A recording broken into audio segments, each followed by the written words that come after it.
Well,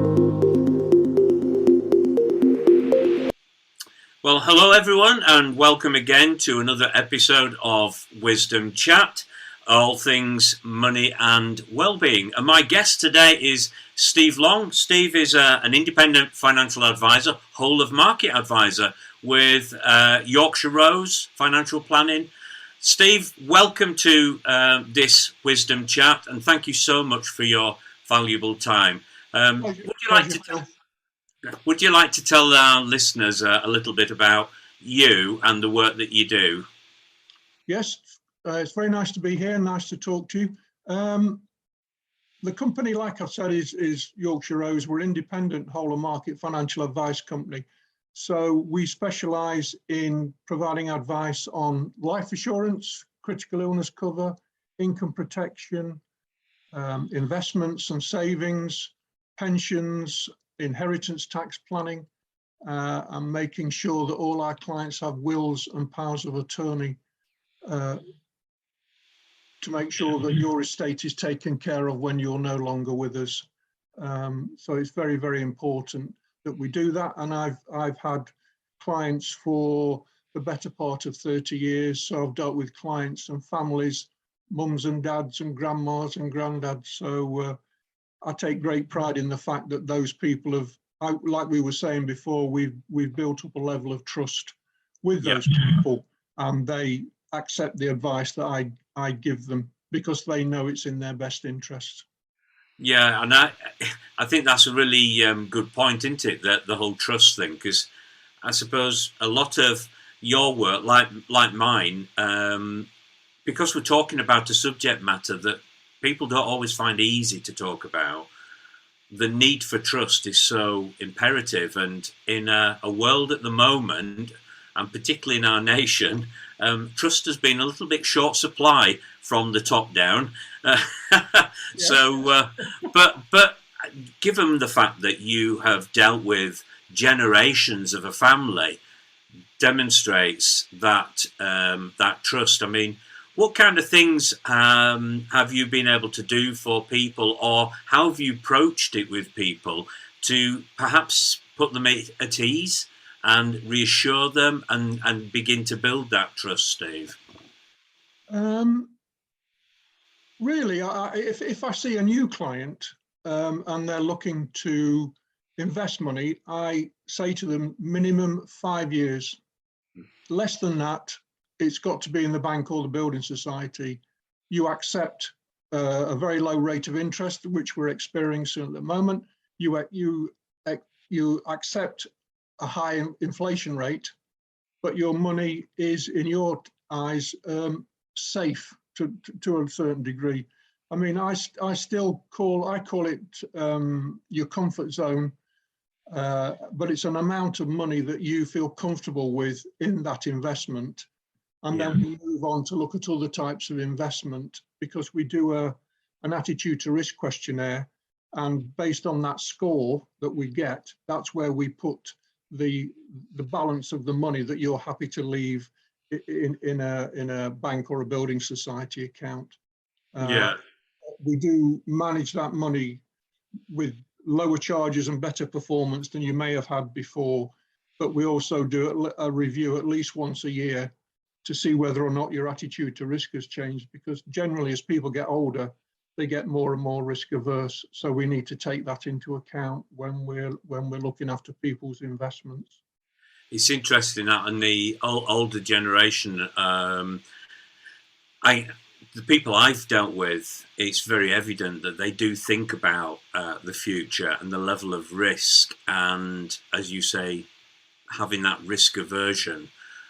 It's understandable, isn't it? Because they just want to make sure that they've got enough money to see them through to whatever point.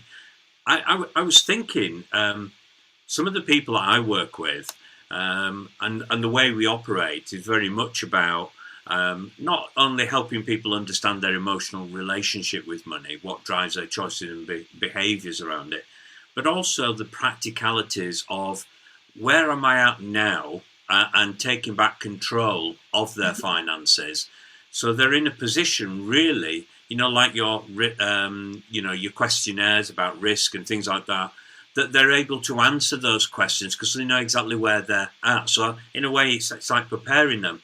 But in doing that, there are occasions where I come across people who really are not sure, have I got enough really to invest or put into anything at all? Now, I mean, if somebody, the thing that crops up time and time again is financial advisors, they're for the rich. And I always say to them, that's not true. No. And I said, the best thing to do when choosing a financial advisor, apart from being on the Financial Services Register, is to have a chat with them and see how you feel with them. And I says, financial advisors are not going to bite, and they are very friendly people, but it is important that you feel comfortable with them. But equally at the same time, if you're not certain about what you possibly can do, or whether you've even got sufficient to, say, invest in the market, what would you say to those people if they're contemplating this? Well, what I do is I much prefer to see people in their own house because they're far more comfortable in their own surroundings and they're more open in what they want to talk about. So I look at the pictures in the house, I look behind them, what's, the books, the CDs, all of that. And that gives you an idea of that person before they've even started talking to you. So we just have a general chat about them and their circumstances and if there's something in particular that they want to talk to me about, we can talk about that.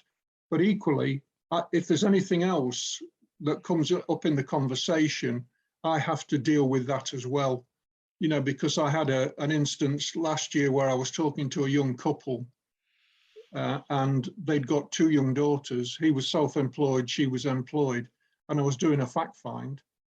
And I was asking the questions and I said, have you got a mortgage? Yes. Do you have any life cover with your mortgage? No. So blank face, but inside I'm going, what? And then a bit further on, debt. Have you got any debt? Yes, we've got some credit cards. Oh, how much is on the credit cards? £25,000. So inside I'm thinking, yes, that immediately becomes my main priority for them, to make them aware of the consequences of not having any life cover to cover the mortgage and to cover that debt. Because I just said to them, imagine if one of you goes out of this house after our meeting tonight and gets involved in an accident and is either alive but can't work or passes away. How on earth are you going to stay in this house? You're going to have to sell the house. You're going to have to move in with the in-laws. You're going to have to rent somewhere. And, you could see it sort of sinking into them. And then at the end of the meeting, I was going to sort out some life assurance and some critical illness cover because the husband was self-employed. So again, we needed to look at income protection policy for him, just to make sure that people have this belief that this is life cover is expensive. It isn't, but they've got to think of the consequences of not having it, and sometimes you have to make them aware of the consequences of not having it. Yeah. I think that's how we were talking about trust. That's how the element of trust builds up. Yeah, I agree, Steve. I think one of the sessions that I do with my clients is around looking at the future and what kind of things are there that I may not have thought about. And you talk about things like lasting power of attorney, wills, and obviously then the protection side should things happen. And it's amazing how many people are not aware of many of these things. Or the other thing I've found at times is people say, well, I'm still quite young, I don't really need to think about that yet. And I do. Well, yeah, but mind you, I've been there myself. I thought, oh yeah, old. It's way off yet. And actually, I've learned over the years, the sooner you start to think about it, the better.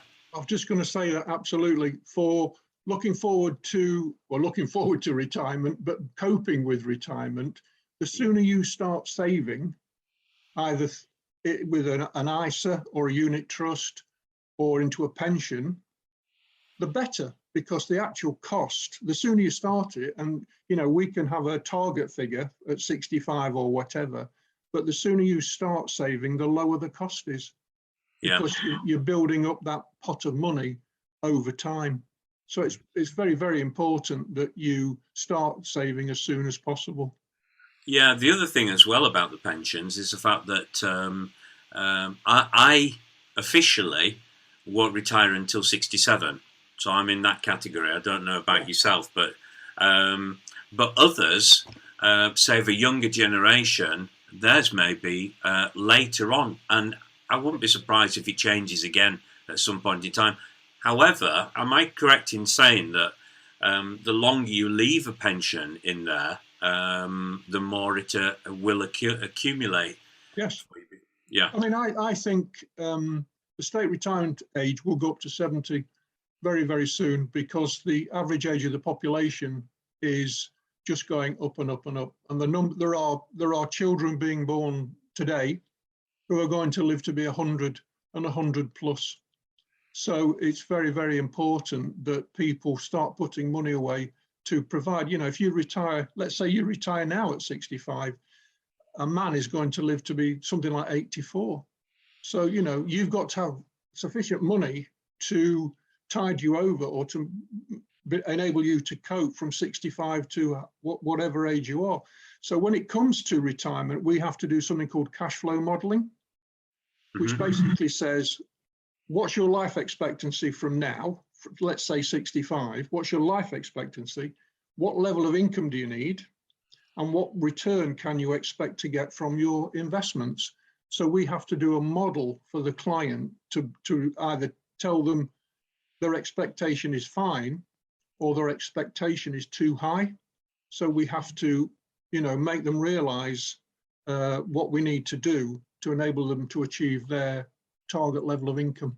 Yeah, it's interesting times. We were just talking earlier, weren't we, about the rising costs of living, and when people start to look at higher sort of interest rates, and we're remembering what did you say earlier? It was 1987, 15% interest rates on mortgages.